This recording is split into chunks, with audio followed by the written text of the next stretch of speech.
Hello viewers, আপনাদের কিছুদিন আগে যে মালয়েশিয়া বন্যার ভিডিওটা দিয়েছিলাম, এটা তার পরের ভিডিও। অর্থাৎ মালয়েশিয়া বন্যা চলে যাওয়ার পর কি অবস্থা হয়েছিল সেই দৃশ্যগুলো দেখাচ্ছি। এখানে কোটি কোটি টাকার সম্পদ নষ্ট হয়েছে। এখানে আশেপাশে সবগুলো ছিল চারতলা বিল্ডিং। বিল্ডিংয়ের নিচতলা যারা ছিল তাদের পর থেকে আসবাবপত্র নষ্ট হয়ে গেছে, পরিত্যক্ত হয়ে গেছে, কারণ কেউ কিছু আর ব্যবহার করতে পারছে না। অনেকের অনেক দামি দামি জিনিসপত্র নষ্ট হয়েছে। অর্থাৎ টোটালে কোটি কোটি টাকার সম্পদ নষ্ট হয়েছে। সবচাইতে অবাক করার বিষয় হলো, আমাদের বাংলাদেশের মতো এখানে কোনো দানবীর আসতে দেখা যায়নি। কে দান করলো না করলো সেটা দেখা যায়নি।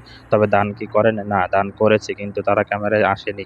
দেখুন ভিউয়ার্স, যে এখানে এই রাস্তাটায় আমরা চলাচল করতে পারিনি। এখানে ফেরি চলাচল করেছিল, সেই রাস্তাটা দেখালাম। আর এগুলোতে এই যে বৃষ্টির পানি নামতো, কিন্তু বৃষ্টির পানি নামতে পারে নাই বিধায় এই বন্যাটা হয়েছে। দেখুন কত বড় খালগুলা দিয়ে পানি নামতে পারে নাই, তাই বন্যা হয়েছে। কিন্তু সবচেয়ে অবাক করার বিষয় হলো, মাত্র এক রাত বৃষ্টি থেমেছিল, তাতেই বন্যার পানি নেমে গেছে। এটা যদি আমাদের বাংলাদেশ হতো ভাই, দিনের পর দিন মানুষগুলো কষ্ট করতে, যে এই ঘরগুলো পুরোই চলে গেছে, চালের উপরেও পানি চলে গেছে। কিছু কিছু জায়গায় এখনো পানিগুলো নিষ্কাশন হয়নি, নামতে শুরু করেছে।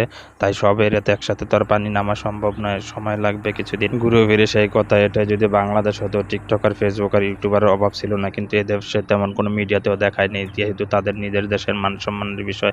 এবং তারা যদি কেউ অন্যের সাহায্য করে থাকে, তাও তারা ক্যামেরায় আসেনি। আমাদের দেশে কেউ যদি 10,000 টাকা দান করে, তার পেছনে 10টা মিডিয়া লাগিয়ে থুয়ে দেয়, কারণ তারা দানবীর সাজতে চায়। এদেশে তা চলে না ভাই, এদেশে তারা মানব সেবাই করে। অনেক স্বেচ্ছাসেবী সংগঠন দেখেছি, কিন্তু তারা ক্যামেরায় আসেনি এবং ভাবমূর্তিও দেখায়নি। ভিডিওটি ভালো লাগলে ভিডিওটি শেয়ার করে দিন।